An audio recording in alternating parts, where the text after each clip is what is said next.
Assalamualaikum Bu Irmi. Waalaikumsalam. Bu, gimana kabarnya hari ini? Sehat? Alhamdulillah sehat dan semangat Bu Nurul. Ya. Jadi bukan saya punya tugas ini untuk mewawancari pakar. Jadi kenapa saya milih Ibu?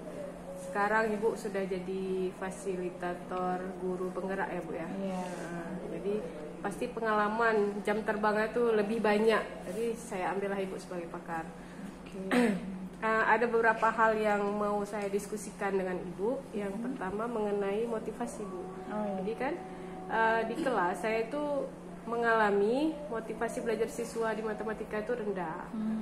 Akar permasalahan yang saya ambil itu karena guru belum menggunakan media game mungkin ya Bu ya. Karena saya rasa kalau anak-anak itu lebih suka dengan game. Jadi nggak termotivasi mungkin karena salah satunya karena nggak menggunakan media dalam pembelajaran. Kira-kira menurut Ibu gimana solusinya untuk permasalahan saya tentang motivasi? Oke, ini khusus matematika ya Bu ya? Ya, khusus matematika. Baik.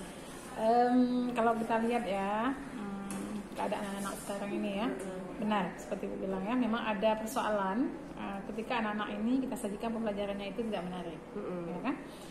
Jadi guru itu harus punya berbagai macam model yang dia pahami, berbagai macam variasi media, sehingga siswa itu nanti ketika belajar itu tertantang, ya, tertantang, termotivasi dan pasti ingin mengetahui banyak tentang matematika ini. Ya. Jadi kita sebagai guru itu harus merubah pola pikir siswa matematika itu menarik. Jadi itu sebenarnya momok nih, matematika ini momok nih. XY anak tuh bingung dia apa XY. Jadi itu dia. Jadi benar seperti Ibu sampaikan tadi bahwa media mungkin salah satu yang membuat siswa itu bisa termotivasi ya Bu ya. Dan ini sesuai nih dengan filosofi Ki Hajar Dewantara. Jadi anak itu belajar bisa dengan bermain. Belajar sambil bermain. Ya, bisa bermain. Jadi kita ada seriusnya di situ juga bisa sambil bermain. Jadi matematikanya dapet, anaknya juga senang. Gitu. Ya. Jadi untuk media ini mungkin banyak pilihannya yang masanya bisa membuat anak-anak termotivasi ya. Tapi yang pastinya dilihat sesuai dengan kebutuhan matematika. Karakteristik pembelajarannya seperti apa, itu pastikan itu dulu. Jangan nanti ketika kita kasih game yang terkesan hanya mainan saja gitu. Jadi sekarang udah ada tuh wheel ya, roda, kasih roda berputar itu bisa untuk matematika tuh. Roda tuh ada di internet tuh ada. Kalau kita ini tinggal kita isi, misalnya kita mau isi apa nih tentang trigonometri misalnya, kita isi cos berapa, sin berapa, itu juga jadi game permainan anak-anak. Jadi kita bisa tekan dia di roda itu putar dia nanti kena yang sudut berapa misalnya. Kita mau tanya nih, kalau kena ini kalau sin ini berapa misalnya, pas kena di 60 misalnya, sin 60 berapa ya? Gitu. Jadi kan sambil bermain dapat dia materinya gitu. Jadi itu memang bisa digunakan di proses, itu salah satunya. Mungkin untuk mengurangi hafalan juga Bu ya. Ya, jadi hafalannya sangat membosankan. Iya betul. Terus satu lagi, itu yang tadi pakai pakai digital ya. Mungkin yang manual kalau nanti misalnya di sekolah mungkin nggak ada alat yang digital, bisa pakai lacak matematika. Nah, bagaimana lacak matematika itu? Jadi kita tuliskan di kertas. Di kertas ini kita bagi misalnya jadi 4. Nah, buat kita tentukan boleh. Kita tulis di sini. Sin 30 cos. Variasinya itu bisa misalnya kita buat 5 kelompok siswa. Jadi 5 dengan jumlah kertas yang sama. Kita buat. Nanti kita ajukan pertanyaan, anak-anak memilih. Dia ambil ke depan pilih misalnya sin 30 berapa misalnya setengah. Ada pilihan jawaban setengah. Anak tinggal ambil tunjukkan. Seperti itu. Guru yang kasih soal, anak-anak milih jawabannya di situ. Pasti kan dia waktu milih kan dia pilih ini dulu, pikir dulu nih. Berapa sih jawabannya? Jangan salah pilih ya gitu. Jadi kita buat seperti mungkin seperti TGT boleh, TGT modelnya. Jadi anak-anak tuh kita buat dalam kelompok, masing-masing di meja turnamennya kasih potongan-potongan kertas. Seperti itu. Itu juga sangat menarik bagi siswa dan bisa secara langsung dia terhafal. Terhafal dia. Karena dia tadi harus benar dulu jawaban kan dia cari itu. Seperti itu. Jadi medianya banyak. Mungkin yang lain juga banyak bisa. Kalau di internet banyak bisa kita lihat yang menarik, yang bisa memotivasi siswa itu, apalagi matematika nih, yang motivasinya rendah. Ini juga mungkin bisa quizzes ya, quizzes. Cuma kalau quizzes mungkin dia lebih ke akhir ya, kayak evaluasi. Seperti itu ya, untuk evaluasi pembelajaran boleh pakai quizzes. Itu juga karena ada musiknya ya, gambarnya warna-warni juga mungkin menarik bagi siswa. kasih Bu, saya sangat tertarik tadi dengan permainan yang Ibu contohkan. Iya, iya.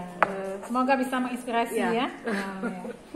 Kemudian yang kedua, masalah kedua itu tentang rendahnya kemampuan pemahaman konsep matematis siswa dalam menyelesaikan sudut-sudut berelasi. Di dalam trigonometri itu ada topiknya lagi, itu sudut-sudut berelasi. Itu seperti Bu bilang tadi, materinya itu menentukan misalnya cos 210. Nah, jadi kan banyak. Mungkin kok hafal sulit ya Bu ya. Makanya ini kayaknya tadi cocok dengan solusi Ibu berikan tadi. Oh, yang ini ya, nomor 2 mungkin langsung terjawab nih nomor 2 ya. Nomor 2 emang langsung terjawab. Langsung terjawab nih. Nah, akar permasalahan yang saya ngambil di sini itu cara guru mengajar yang belum inovatif. Ya, benar. Ya, berarti itu dia ya.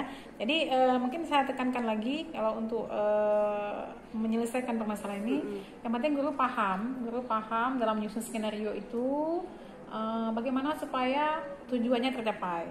Ya. Jadi jangan asal memilih, oh ini yang penting media ini menarik tapi tidak mencapai tujuan. Nah, itu juga harus dipantau.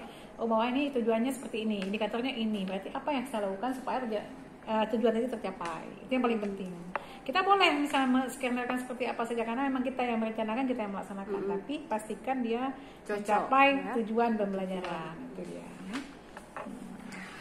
Kemudian Bu, yang ketiga ini masih masalah kesulitan siswa.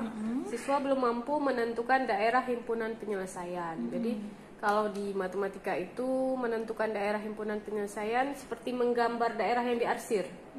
Grafik ya? Grafik nanti arah arsirannya kemana. Nah, biasa kan kita kok gambar di papan tulis, ya udah kita gambar arah arsirannya ke sini. Mungkin mereka bingung, masih bingung, dia nggak paham. Kayak mana ya kok ke situ arah arsirnya? Nah, gitu. Mungkin menurut Ibu solusinya? Kalau menggambar papan tulis berapa lama waktu menggambar? Nah, itu juga udah nggak efektif satu. Karena itu udah nggak efektif, pasti kan anak-anak bosan dari belakang nunggu kita gambar. Apalagi gambar kita jelek lagi, ya kan? Nah, mungkin salah satu solusinya siapnya LKPD menarik. Nah, jadi LKPD itu buat kalau memang dia ada step langkah-langkahnya, buat langkah 1 seperti apa, langkah 2, langkah 3. Jadi anak itu tahu dia. Kenapa di arsir ini? Karena ada himpunan penyelesaian saya dapatnya sekian, makanya hasil bagian sini. Gitu. Jadi buat langkah-langkah. Langkah pertama apa dulu yang harus dihitung, misalnya hitung dulu himpunan penyelesaiannya. Langkah kedua baru gambar grafik. Nah, nanti dijelaskan di situ. Nah, itu contoh. Baru kita minta di bawah untuk aktivitas dia. Nah, kita kasih konsep yang lain, soal yang lain. Nah, coba dia yang gambar. Ikuti langkah-langkah yang sudah kita buat gitu. Kayaknya itu lebih dapat, lebih menarik anaknya daripada kita gambar papan tulis, apalagi kita menggambarnya dengan hanya spidol hitam tanpa warna merah. Itu pasti anak-anak jadi dari mau jadi nggak mau tuh, pasti kayak gitu. Jadi itu mungkin penting tuh.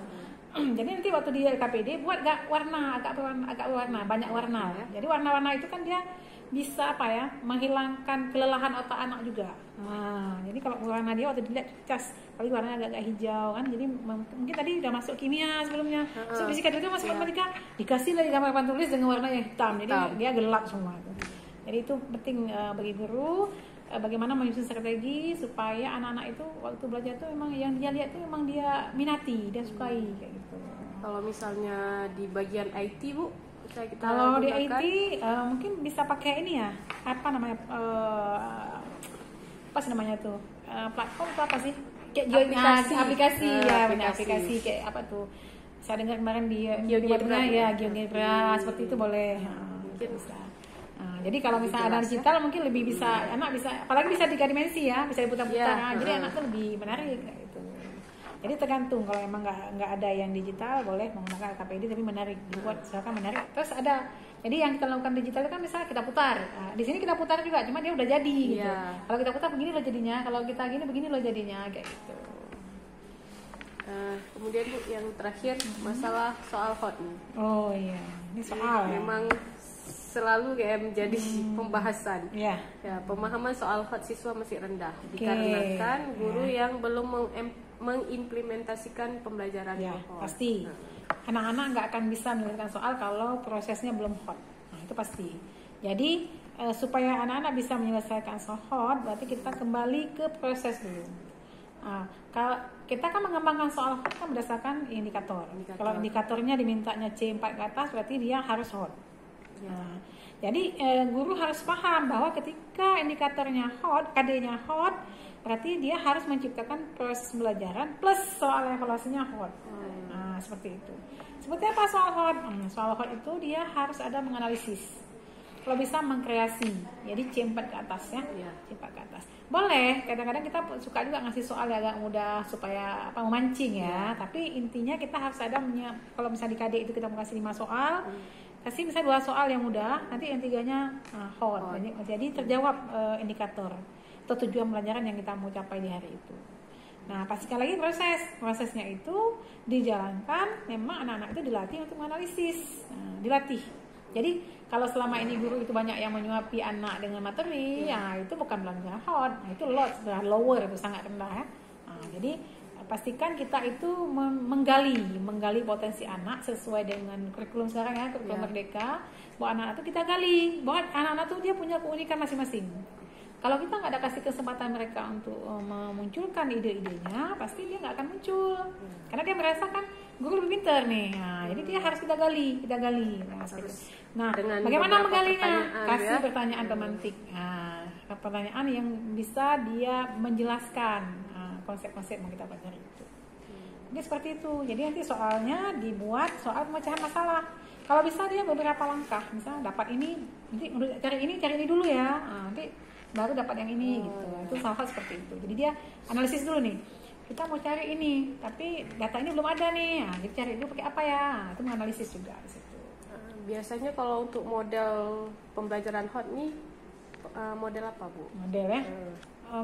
Sebenarnya kayak Discovery pun bisa. Cuman teknik yang kita berikan seperti apa?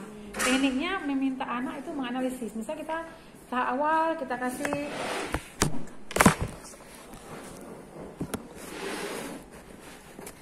pada tahap awal kita memberikan video pembelajaran misalnya. Nah, videonya itu kita minta anak menganalisis video pembelajarannya seperti apa. Gitu. Jadi bukan kita sengaja sambil video. Tadi dari video tadi kita bisa melihat yang ini kan kita yang menjelaskan. Itu yang harus dirubah. Nah, jadi kita begitu kita selesai nonton, ayo siapa yang mau kasih komentar dengan video tadi? Kalau anak jawabnya dangkal, gali lagi terus. Seperti itu. Terima kasih Bu Irmi, mudah-mudahan ini menjadi masukan untuk saya perbaikan ke depan, Bu. Terima kasih waktunya Ibu ya. Ya, sama-sama. Semoga bisa menjadi solusi dan menginspirasi ya, Bu Nurul ya. Terima kasih Bu ya.